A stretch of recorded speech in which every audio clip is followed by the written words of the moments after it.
大哥，魏小姐，Hello Hello，欢迎欢迎。谢谢。那请问大哥坐这，那大嫂我们可以从这边到那边。谢谢。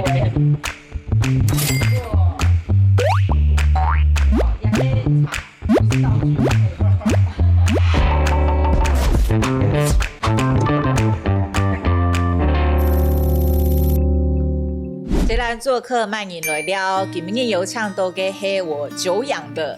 很难定义的一个农民，来强琼大哥，分享来台狗，谢谢谢谢，真的是久养，你真的是少数那个有名的农民哦。可以这样说吧。啊，我用来介绍去讲 MD， 我用来介绍哎，香港农民好像很难定义哦，吼。就是港铁人啊。啊，我有学到如黑暗的目前访问以前，我抢伫因为看资料，赖大哥会讲，卢卡喺好路行。啊，我一开始会觉得讲，连合法路堂唔是，结果唔堂迄时，还会讲一些呢。对自己有兴趣嘛，因为毕竟就是跟自己家里有关系的事情啊。哦，你们应该呢有唱都看起来很年轻的来强琼大哥，他也是一个很特别的农民哈。那呢 Q 用照例要用物品来开启我们各种的话题。像小助理好了，不按呢，看赖看赖大哥给我们也带某东西啊。哎。慢音，谁掉了一个硬币嘛？1等元，可是没呀，62年呢，民国62年的，对，很久很久的1块钱了。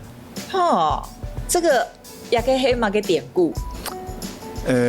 这个典故也是跟我阿公有关系啊。哦，对，因为那时候我是国中1年级嘛。那因为我父亲经商失败的关系，那我们就又从新竹搬回去乡下。那一次是我真正回到农村居住。我本来都住台中大雅，对，我本来是住在新竹街上嘛。那所以算是街上出生的小孩。对，那所以国中1年级回去乡下住的时候，当然有一点点是形势所逼嘛，不得已嘛。那回去之后就跟阿伯阿姆，然后阿公阿嬷住在一起。那除了这样子的差别之外，另外一件事情是我阿公还在过农夫的生活啊。哦，他还在养水牛啊，还在养猪啊，种菜啊，种米，是。那我回去就是过了整整1年这种牧童的生活嘛。因为国中1年级刚刚可以干活了嘛，那就回去陪阿公，他只要出去帮人家耕田，那我就当他的牧童。那所以我跟阿公应该那1年的感情是蛮深厚的，因为我也算是回到家里需要人家照顾的孩子嘛，那我阿公就带在身边帮他干活，但是另一方面也等于就是照顾我这样，买点心啊什么给我吃。对，那最后我阿公他大概在我30岁左右，他后来就过世了嘛，因为那时候他80好几了。那我也重新又离开台中。那等到最后，在告别式送阿公的时候回去，我阿嬷都拿出了一个铁盒子给我了，就是蛋卷盒那种，喜年来的那种的，然后这样铁盒那里很流行。啊，我会拿很重，我说阿嬷这什么东西？他昨天拿公劳后哩啊，他说这是你以前留在这边的零用钱啊。就里面满满的全部都是这个1块钱，都是1块，都是1块钱。因为当年我应该也存不了什么钱，但是我可能就是，阿公会塞给我啦，或者是有些时候可能买东西剩下的吧，哈，就是一些零钱啊，我没地方放嘛，在乡下，那可能就放在那边。那我不知道怎么样是我阿公帮我收着，最后他人已经都离开了，但是他还是心心念念，就是说啊，这个是谁的东西？那这是那一个。第三就是我爸爸是老三嘛，的那个阿雄的，他就记着这个东西，我想都是在他还在的时候就交代了，这个如果回来要还给他了。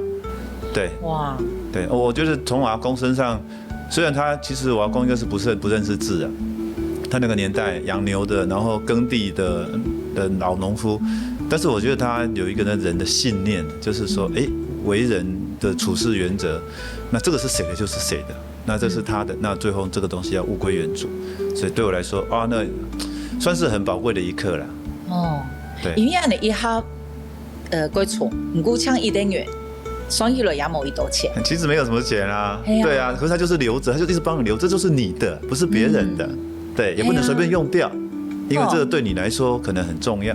因为可能几百个月一路拿去买一个东西就没了嘛，有可能啊，一路还是，而且你这样放着，挺费事的。但他就有挂心嘛，把这个孩子的事情挂在心上。他那么多孙子，对不对？我觉得啊，原来这里有感觉到那种做人的人情义理，还有那个重量。你拿到的时间上是浪费的呢，对，所以有点像是时空胶囊，你知道吗？你今仔讲起来，如何感觉很神奇、过奇妙的这种故事、这种回忆，噶他唔会感觉啊，港中案辛苦，俺行一半唔会冲阿公同用。你那时候会有这种想法吗？没有特别这样想。好搞，好玩。有那个部分，其实比较多的就是说，因为你是寄人篱下嘛，那这个生活上、精神上，我觉得压力难免会大一点。还有就算黑七个阿公也还会感觉。我还有阿伯啊，还有堂兄弟姐妹，他们家里人口比我们还多。对，我们等于是回去靠人家吃饭。对，这个是有一点压力嘛。对，那另外一个就是说，但是另外一方面是说，很多生活体验是在都市的时候不会有的。我阿公几乎你想到的水果都种了，所以我到最后脑海中的那个记忆就是春夏秋冬是。那这样这个是桃子来了，然后接下来就是可能是莲雾熟了，然后接下来就是是木瓜，然后接下来是荔枝，还有龙眼。其实很多现在小孩子你分不清楚荔枝先熟还是龙眼先熟了。不止小孩子啦，我也不知道。但是事实上就是荔枝成熟完毕才接龙眼的。那我想的对。是我阿公虽然他确实是没有现金啊，可是我们吃的东西都不用买啊。而且生活当中各式各样，你要奔跑的，你要爬树，要上屋顶，你要抓萤火虫、钓青蛙，你有很多事情是不用钱都能做的。我后来想一想，我感觉好像我超前部署40年的食农教育。你哈一想，人家会港中囤给1年，有关系吗？有绝对的关系。我如果不是那一年曾经在乡下有一个赤足奔跑的童年，我不会想种田。当你没有钱的时候，靠天靠地靠自己，就是过这种生活。好像也蛮富裕啊。因为你有吃不完的水果，而且都是树上长的嘛，就是人家说宰张昂啊。那这种水果，你现在台北人再有钱你就买不到啊，除非你到产地去自己爬上树去摘那个水果。对，我们错。俺来来送天爷，我们请小助理帮俺来天爷来泰国带来嘅，现在就摸得到了啊！蜜头都会讲泰雅龟斗，也是一个看起来颇有历史的《农的幸福论》。是，这一本书。哇，这个很斑驳了呢。那时候应该是，我太太送给我的吧，因为她知道我心里头会有这些想法嘛。那好像对田园啊什么这些生活啦有一些想象，土地亲近土地。但是那时候我应该还没有真正开始经营股东俱乐部，就我还没有真正上路，只是觉得好像蛮喜欢这个，那我就先搬到乡下做翻译，靠网路，然后有时间就去借我岳父的土地。那时候我们已经搬到宜兰，从台北，然后就种一点菜，然后再种一点稻米，就很玩票的半农了。不过其实你其实算学霸来的。那我算是说考试算蛮顺利的。因为你可以偷建中是太好成大环境工程对又去日本对，但是去日本的时候隔一阵子对，就隔一段时间去念硕士。刚你太后毕业的时间走马给条路。其实一开始的时候我做过一段研究助理研究助理然后后来又到主妇联盟去工作。就我已经开始对有机农产品，就是我对农业是有兴趣了，因为小时候的生活经验嘛，然后也开始关心环境，但是我总觉得这个东西可能吃不饱，我就感觉这个好像看我阿公这种生活，这是合理的怀疑啦。对，因为所有人都告诉你靠这个不行嘛。系啊，俺们从小睇噶，10年就唔会。对，你不会偷暑假作为广田大概是这种概念。可是我就有兴趣啊，那怎么办呢？你那个兴趣是从小一直有，还是小时候那个国中？应该是回去之后，我发现，原来有一种生活长这样。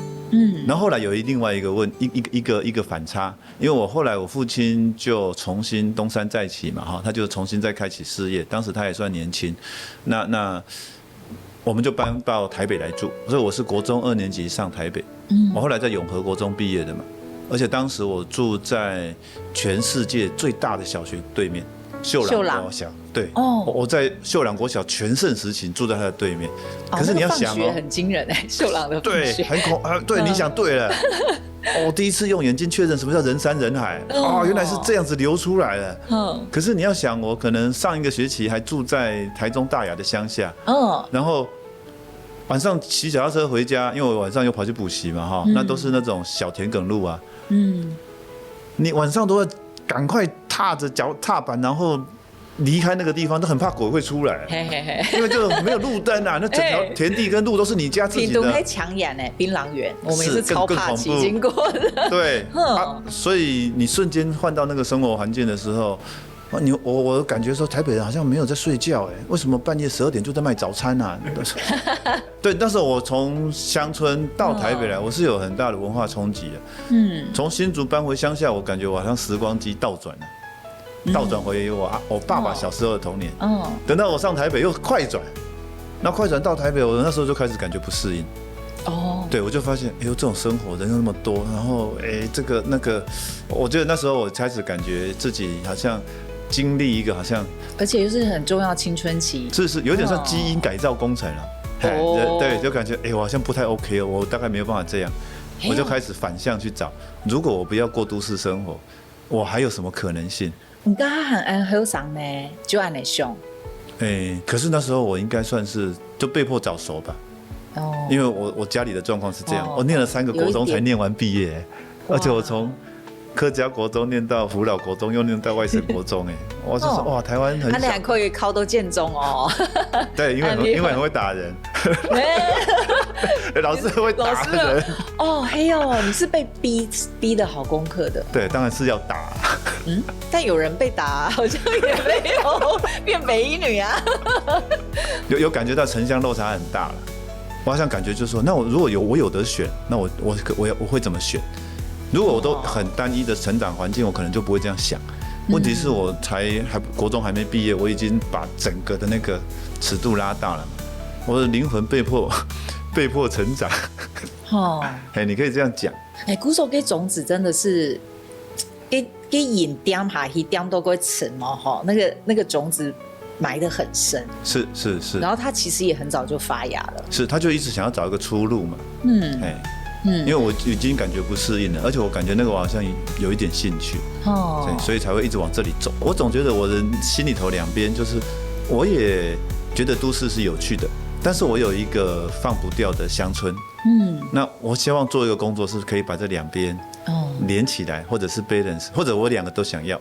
我并没有，因为很多乡下的孩子可能就是乡下我受够了。我要去都市发展，台北是我的未来，又或者是出国。那可是我的成长背景让我变成，我2个都不能放掉。我觉得我好像我同时需要两者。不是有突然挣扎的时期。是啊，因为你要理想跟现实嘛，而且你如果真的回去乡下，你要靠什么吃饭呢？这很现实的问题啊。那大嫂送你这个就表示 OK 哦，他觉得我就跟你一起回乡下，是这个意思吗？我没有很清楚，可能是送给我的啦，就是你这么喜欢，那就送一个书给你，务农也可以幸福吧。对。那叶福那遗憾按你推坑哦，就我们一起掉下去吧。没有，我怀疑他可能没有想说一起，但是如果你要去，那你就拿去吧。我觉得比较像这样。刚很宽的对你给养用黑马给。其实他那时候，因为里面的作者很有趣，作者那个藤本敏夫先生，其实是在日本60年代的学生运动时期，走在很前面的领导者。那最后他可能就是因为游行嘛、抗争、闹事，所以最后被抓去关了。但是最后他出狱之后，他开始思考人跟土地的关系，所以他在日本的乡村也弄了一些让小孩子可以回归田园生活的，甚至开始推动那种好像农村跟都市并重的那种新形态的未来式的生活。我觉得农可以驯服，田园跟都市是可以平衡，然后这些东西可能是未来性的。我觉得我受到一些好像 inspiration 吧，你可以这样讲，就是说原来有人这样想事情，那我可能不是很疯狂，原来事情你是可以这样想的。对。感觉也给我迄台嘅样向，如果唔低有偏见，可能更疯狂。可能你会觉得比较安心。而且当时在成大念书的时候，确实我的背景也有一点像，我是参加环保社，然后到高雄去参加反五轻的抗争，我是从街头上去寻找那可能经济跟环境，因为当时的问题没解决，现在还是没有解决嘛，我们都感觉环境的恶化好像是始终没完没了的一个事情，但是当时我就感觉那会不会回归土地生活会是一条可能的出路，或许我太太就是要鼓励我这个事情吧，大概是这个意思。好，来泰国，试一下茶，聊一下，你看两个物品，都可以讲研究哦，其他会留到下一团的哈。谢谢。聊一下。我在这个村子20年，种出很多100-200个农夫出来。我希望维持的是这个村子的生活方式。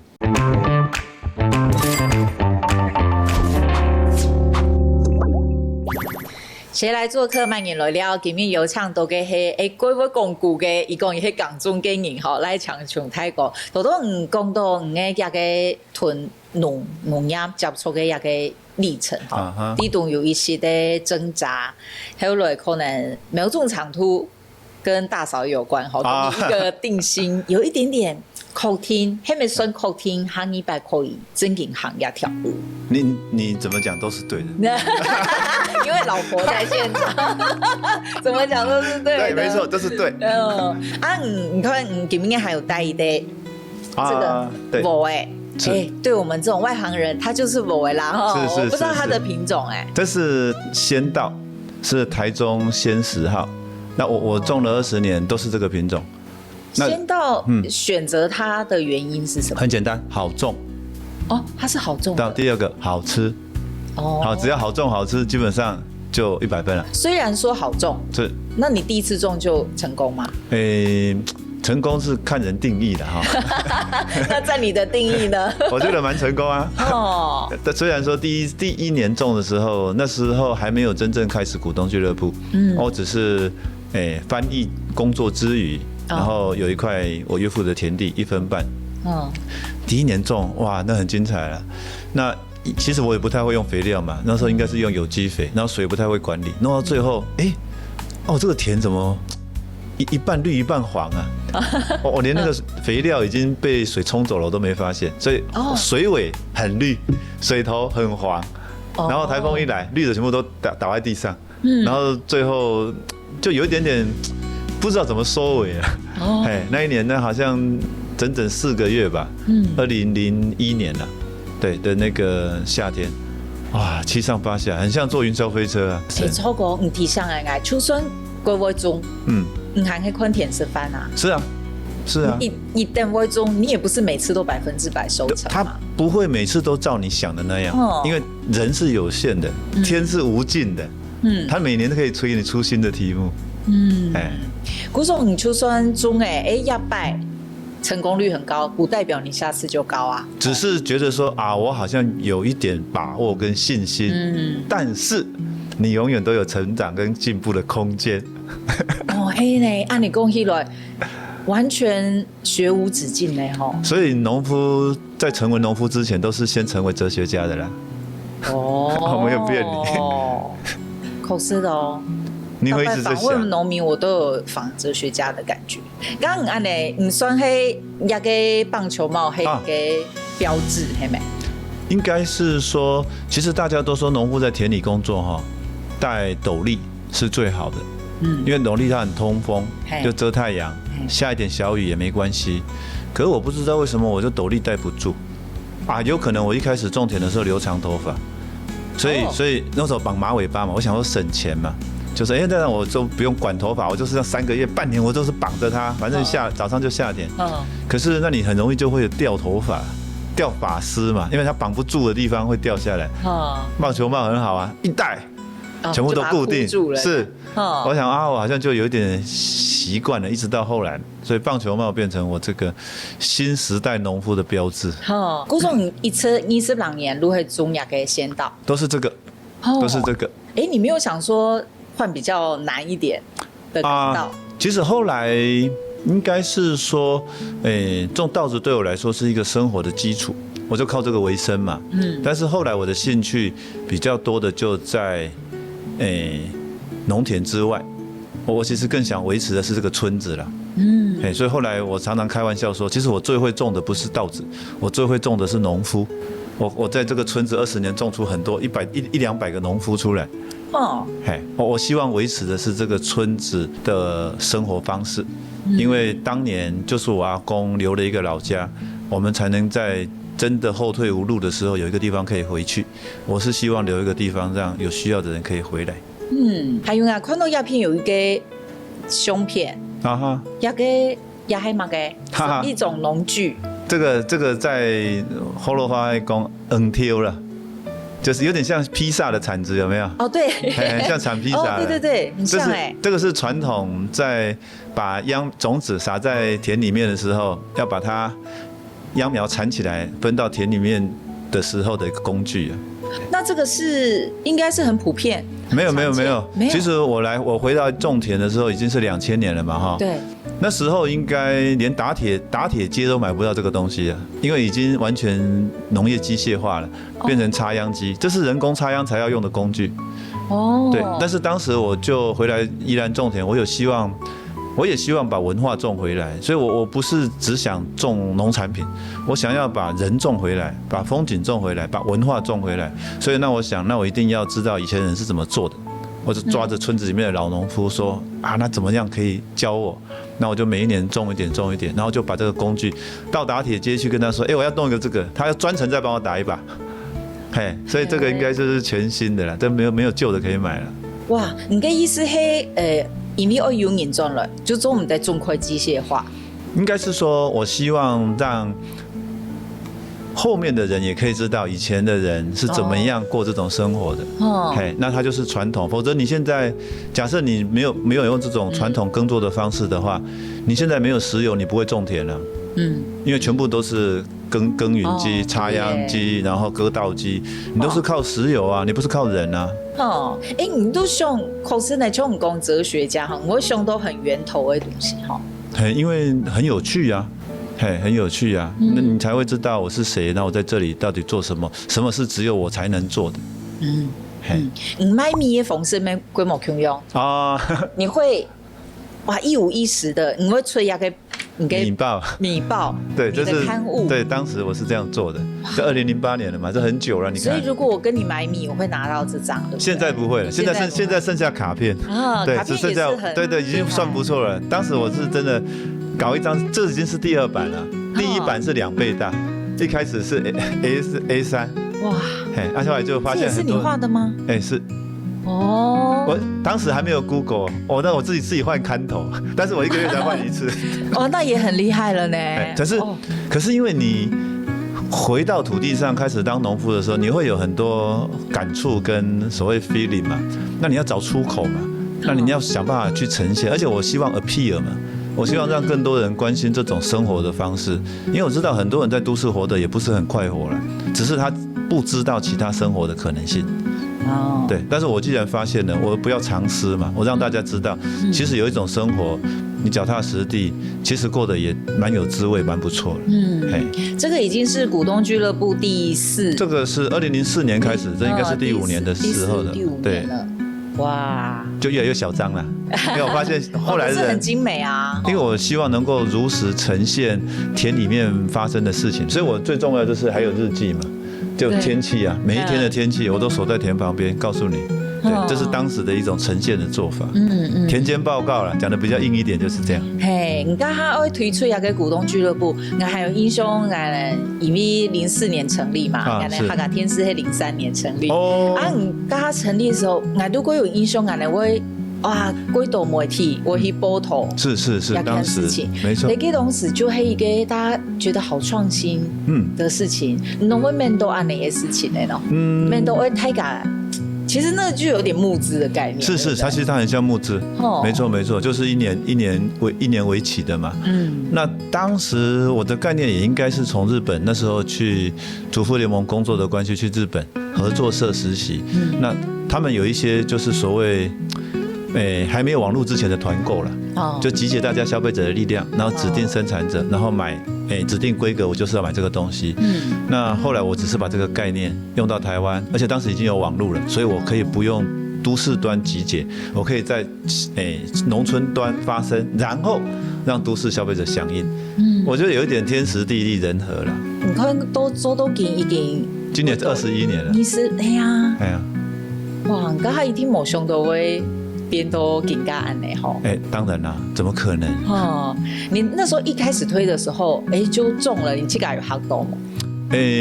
当时就是大概是10几。当时我有一点感觉是说，我离开台北跑去乡下住，然后最后又选择务农，我其实有一点避世的。说真的，我觉得都市我已经，而且在主妇联盟，当时有一点算是消费者运动嘛，我觉得我有一点身心疲惫。当时对有那样一个过程，然后最终我想说那不然我搞不了，我救不了地球，我回家救自己总可以吧？我就搬回去乡下，然后把孩子送去华德福学校，就有感觉说我至少我可以让他在乡下长大，因为我曾经有乡下成长的经验嘛。只是一开始我们用了这个方式之后，很多媒体朋友关注，我觉得这很感谢了。就我有感觉到说，怎么我已经要远离主流了？怎么主流跟在后面呢？那个有一瞬间的心理的决定，就我到底是要避世，还是要站上这个浪头？我后来选择后者。我必须要一直接受问题耶。对，是那个时候真的频繁的上媒体。是因为我做决定了嘛。好，那避世的事情再说吧，反正30岁、40岁也可以避世啦。现在有这个机会，我就要好好去曾经帮助过我的农村，好好讲一讲，替不会讲话的土地说说话。我还有一个好奇的是讲因为他把我有人讲，媒体如屯农业报道的很正面，因为你的确是一个很正面、很好的形象。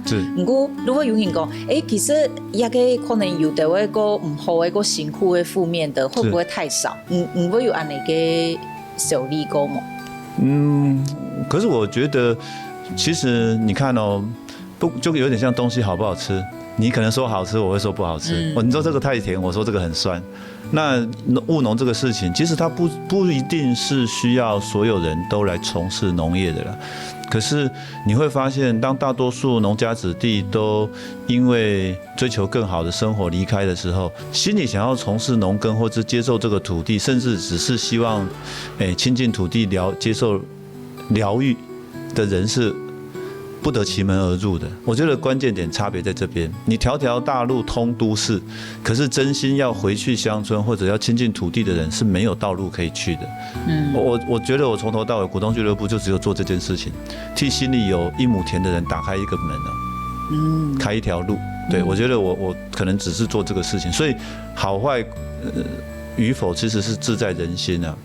你不喜欢的人，其实你去说服他是不可能的。可是当他心里很有渴望的人，他又找不到门可以进来的时候，我觉得这个才是我可以做一点事的地方。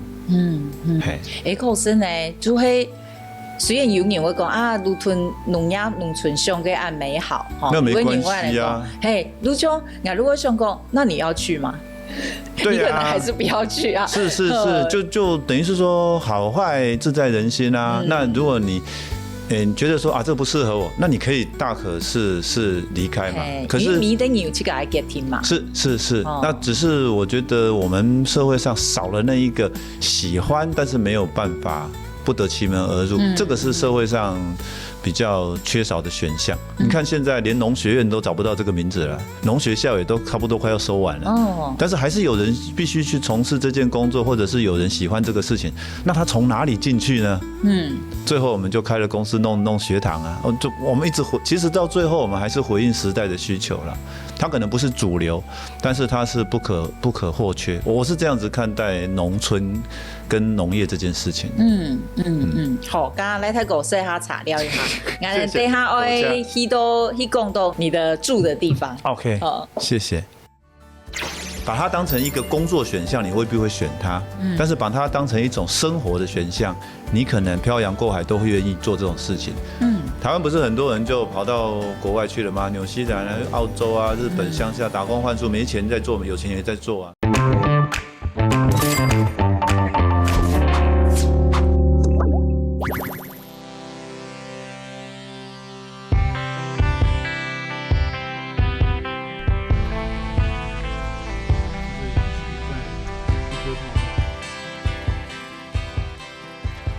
那时候就是想要盖一个比较对土地没有负担的房子，因为我本来租房子嘛。可是我在盖这个房子之前，我在这里搬了3次吧。我发现，在乡下，你要租一个接近土地的房子，其实是不那么容易的。所以最后我就决定，那我就用我岳父的土地农地盖一个房子，那我比较能够长久去考虑我怎么经营。对，那后来我就回收了一些人家要拆掉的那种木材工厂，然后把整个的那个行架都收回来，放在这边，所以它看起来很高嘛，事实上就是一个工厂的外观了。对，所以一直到搬到这里来，自己盖这个房子之后，才算股东俱乐部才算是比较基本的底定，然后有一个稳定的一个可以长期经营的基础。那因为旁边就是这一块稻田嘛，这块就是让亲子啊、小朋友啊、股东大家来体验。就其实你说穿了，它对我来说是复制小时候回到乡下的那个经验，就是大多数人都没有故乡的时候，有没有可能在创造一个场域空间，是因为吃一碗饭的缘分，让你可以在这里永远有一个认识的人，然后有一块熟悉的土地。像我的朋友们就会问我说：“你来到这边真的可以养活自己吗？”就大家对于农夫好像都有一个既定的印象，就是很辛苦。那像我自己也没有把自己视为是农夫，就是我觉得农田是一个给予我时间跟空间让我休息的地方。所以其实种田对我来讲不是收益的一部分。但我很需要它，因为我觉得在那个空间里面，我可以放松我自己。然后我希望给这个空间它有个更单纯的意义，在这边休息放松，然后去跟土地接触。就是在关于我会觉得他是一个很热心的人，除了在水田上面之外，我会觉得那时候因为我刚来嘛，那我们都讲说是半农半 X 嘛。那他除了在水田这个专业上面会给我们建议之外，我觉得他也还蛮在意我们是不是能够用半农半 X 的身份在这个农村生活下去。比如说我去帮他除草的时候，我们就会趁除草的场合就去聊天，他会聊一下，你是什么的之前的工作背景啊，你有什么兴趣啊？那他就会帮你想一大堆的方法哦，比如说我家养很多只猫，那你家猫咪可以来弄个猫咪咖啡厅啊。但是不行我们家猫咪是来养老的，他们不用工作。虽然说他给我的意见，最后或许我没有采用，但是我觉得那是我个人问题啊。但是我会觉得他就是很在意，就是新来的农夫能不能就是除了农之外，你还有其他可以在农村生活的更不一定是赚钱，但是要更自在的那种方式。想要过这种生活的人越来越多的时候，又慢慢的聚集在这边的时候，那如果我们能够有一个地点，让人家能够坐下来，好好听这个村子的故事，那我觉得我愿意做这个事情。谁来做客？慢言来了，今日有请到嘅係赖强雄泰國，來泰國嗰個講故事哦，吼，頭先大家看到嘅 VCR 如係睇嘅神發嘅，20年嚟嘅一些印象，對，哦，我現在這邊就是大嫂的。对，因為那個是對我太太的老家。哦，對，嗰時也不是說特別選，因為一塊是唔給港中路嘅聰明路嘅田嘛，吼，嗰時路嘅天體嘅黑，啊，二來沒堵好，係歸好嘅所在。是，剛好是水源地。而且如果沒有這一層關係，其實很難打進農村的啦，你是租不到田地的。哦，這個當時是這樣，因為田地對農夫來說是很重要的一個珍貴的一個資產。哦，對。那他看你這個就是一副不會種田的樣子，我田地弄給你，到時候都搞壞了怎麼辦？他心裡會擔心嘛。嘿，公司。對啊，就剛好是有一個這樣子的女婿的身份，所以才有辦法拿到第一把鑰匙。你像宜蘭的狀況也是很類似哦，還是很看起來農田還很多，對不對？可是以前16000公頃吧土地，可能有6-7萬人在從事這種農業哦，現在可能就剩下3000人在維持這個事情哦，就還是那麼多田，但是已經很少人在做這個事情，所以只要少一戶，它可能就少20-30甲，因為它已經是機械化的那種這種就是低人工的那种投入跟操作了，所以只要一个育苗场收起来，可能就有100甲地找不到秧苗的供应来源。它现在已经是这种状态了，所以你不会感觉它是好像很严重，没有。可是当它那个断层一来的时候，跟现在少子化的学校也都很类似啊，那一天就是雪崩了啦。不过能设计题。可能要遐呢吼，如已经它有点是鸡生蛋，蛋生鸡吼。如果做2个人已经过社会，我发现到的幼稚园能先发现，政策制定的人，伊能有冇做农啊？伊能如冇发现到都带问题，太难安尼。它有很多问题，这个还在后面呢，这个排在后面呢。对啊，因为农夫很认命嘛，所以他会尽力嘛，就有点像水牛这样啊，就会做到有一天不行，他就倒下去就死掉了。对，那在他倒下去之前都没有人会发现啊。是呢。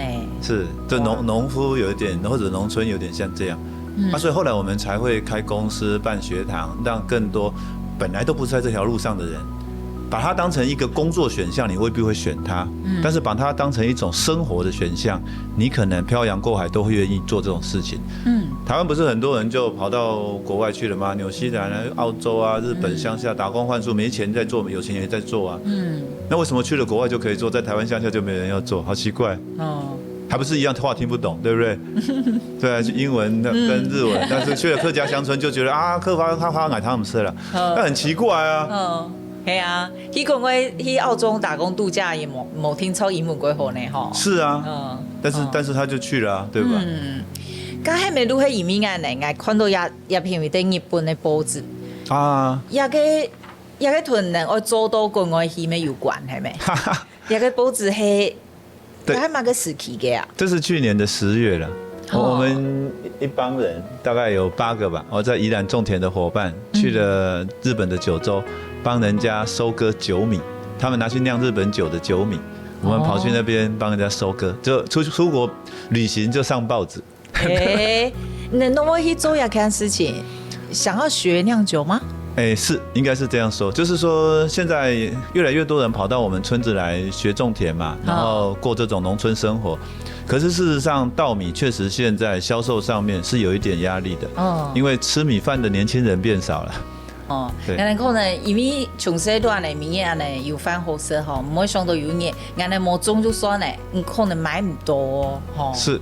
特别是没黑有可能的哦，买不到，因为现在连秧苗你可能都开始在，因为源头大家觉得不想从事这个工作了，那宪法有保障哦，人民是有选择职业的自由哦，到最后可能就国家要出来办哦。我觉得我无法想象那样的未来了，但是它已经是一个眼前的一个危机，但是危机是可以当作转机的了。对，我是对这个事情抱持蛮大的，相反来说是蛮乐观的了。乐观是后代有安的人哦，还有乐观安的技术是啊，我们去日本。人家这都是花钱去观光去玩，我们是去日本上报纸，人家还欢迎我们继续去帮忙，好像你们是一个很厉害的台湾队，那么很好啊，不是吗？对啊，我觉得人家还来取经，是大家来看看说你们是怎么做的，为什么人口可以回流？可能冇想到俺的这个没有吃的人呼吸的地方啊。是，没有错。好，来泰国聊一下。好，谢谢。等下又继续来讲。对，如果它是刚烤好的状态，外面会是脆的。因为它会有点像锅巴，它就会变成外脆内 Q，就跟典型的松饼会很明显的不同。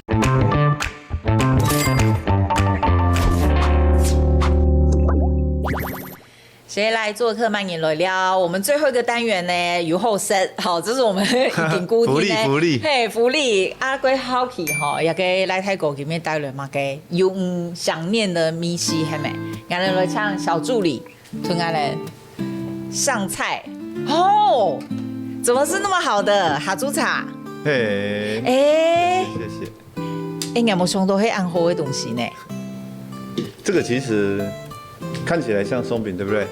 其实它严格来说也不能叫松饼了，因为它是全部都是用稻米做的，就是刚才我们看到的那个鲜米，对，一点点面粉都没有加，全部都是稻米哦。对，新米食。甲要当过的黑嘛个？糖果呢是我们最近这个季节的在地水果做的果酱。它我记得它是芭蕉、香蕉、柠檬、芭乐。哦，因为做的是我太太，所以我要讲一下。哦，香蕉、柠檬豚、白派嘞，白嘞安尼。是。哦，故说也个迄传糖底杯有供应呢。有，我们其实因为我们就是希望能够推广这些稻米米食嘛，那我们也知道年轻人的口味已经转变了嘛，那已经习惯吃面食类的东西，但是事实上。我们的身体是吃稻米长大的嘛，那有没有可能我们把它改变它的形状，不要只是饭啊、油饭啊、什么粽子这些东西，把它变成一个像是烘焙的食品。米粥给对米松饼，你可以这样说。我不能只是摆着看哈。对，要试试看它的味道。而且这个酱，对，看起来也很特别。味道应该很香了。哦，对，毕竟就是新鲜的东西嘛。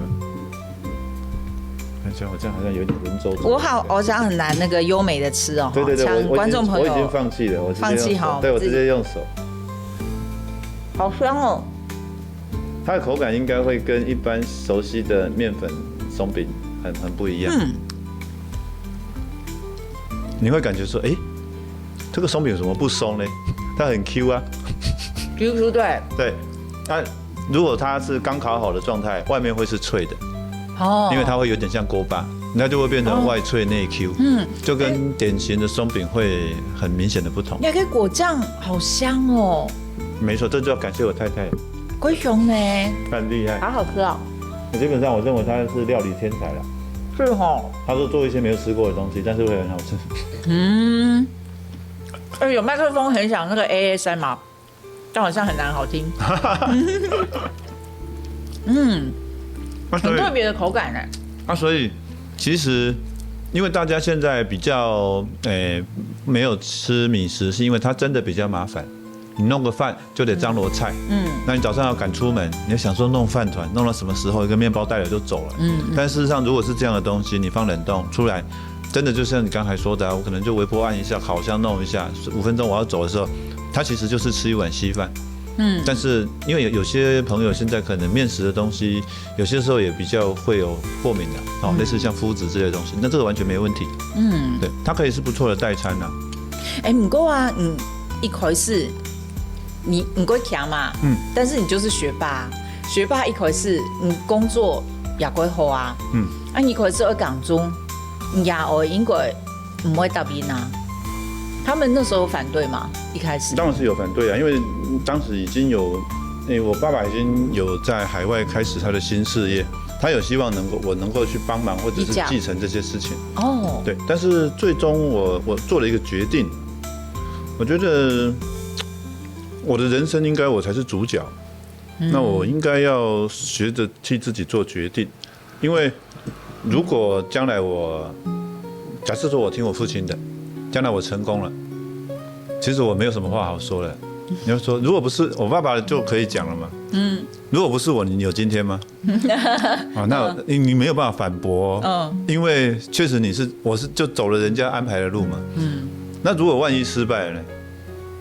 那他也没有办法说，我也是为了你好嘛。我也不知道今天会这样。不过你做安多事情，从股东俱乐部你后来又成立公司，对，出书嘛，办农理想国，又推一坪地主一坪地主是我们公司年轻朋友推的计划，对，我们一起去发想。哇，你光是笨蛋黑熊录黑鬼都向哈一港中，可是你可以。好发公法堂灭到很多事情的，可以搞出那么多东西，超厉害的。你还有什么计划在想的吗？还有事情想要做你前做？所以现在就是去年就意外发现九州是一个很有趣的地方啊，所以我们打算去那里种田啊，去那边酿酒啊，然后去那里体验生活啊。反正九州的人越来越少了，那既然都要出国去玩，我们干脆打包回来玩好了。哇，很酷哎！是啊，那里的风景那么漂亮啊，田园那么美好，吃的东西我们又喜欢啊。那像我妈妈这个月也去九州，去那边生活1个月，体验生活。就我觉得其实比较长时间的 long stay， 然后在一个类似像日本这样子很接近台湾农村的地方，其实有一些农村风景我们已经失去，他们还在了。我觉得某种程度是可以这样说。那如果能够用这种方式去体验生活，不管是年轻人或者是年纪大的人，我们都会找到另外一个视角，回头再看我们现在的生活跟我们的社会。我觉得这个事情是很难能可贵的，跟我当时为什么会那么积极去学客家话也是一样的道理。我如果能够用另外一种语言，另外一种文化，回头去观看我现在自己的样貌，我觉得对我自己的成长或者是怎么讲蜕变来说是有很大的帮助。但是不要太远哦，你去找学冰岛话，然后要帮助自己成长，我觉得这有点困难，因为确实太遥远，没有对话。但是学客语也好，日语也好，或者是整个亚洲稻米文化周边的，我觉得这个东西其实是很有意思的。所以我也很想做这些事情。一个是黑体熊，熊会用哪些省饭？古走农村屯绑沟鱼。从农业伊是人年，你感觉农业韩国人的 boss 哈，嘿偏工业，对你的影响是嘛个？就永远保持开放的心吧，因为什么事情都会发生，包括最近这几天的地震，其实都是一样的道理，你永远不知道明天会怎样，所以好好在当下，你就把握现在这一刻，然后自由的去做你想做的事情，然后我觉得这个可能是人生最有价值的一种。怎么讲方式啦？就是你不要只想，不动手。如果你有想法，那你就抓准timing就动手吧。我觉得这个有梦就要去追啦。简单讲也是这样，也是老梗了。但是就事实上我体会也是如此啦。对。而且用农业做例子，很好的例子哈，就是一般人感觉对，就没前途的东西，是对，你做出安那些成绩了。就是说，如果这里是。对我的生命来说是对的位置，其实你只要开始，你就会发亮。人生只要放在对的地方，其实你基本上你就是能够发光发热了。只是大多数的人是隐隐约约知道自己的位置在哪里，但是能够开始的人，很有勇气的人是比较少的。所以这跟聪明不聪明没关系，这跟你相不相信自己有关系。连到一开始农民就在好嘎，谢谢赖青松哲学家最后的开始。感谢，谢谢。然后继续升你的大嫂的松饼。来，还好。你们很好你们都会给对方那个，有些人都这样表示很懂相处，有些人在外面都会吐槽对方。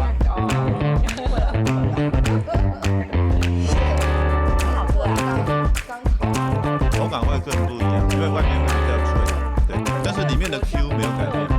是很有热带水果的风情。那很多人说，怎么会有人把它加上香蕉？因为刚好那天我爸送很多箱他自己种的香蕉来，我想那怎么办？怎么吃得完？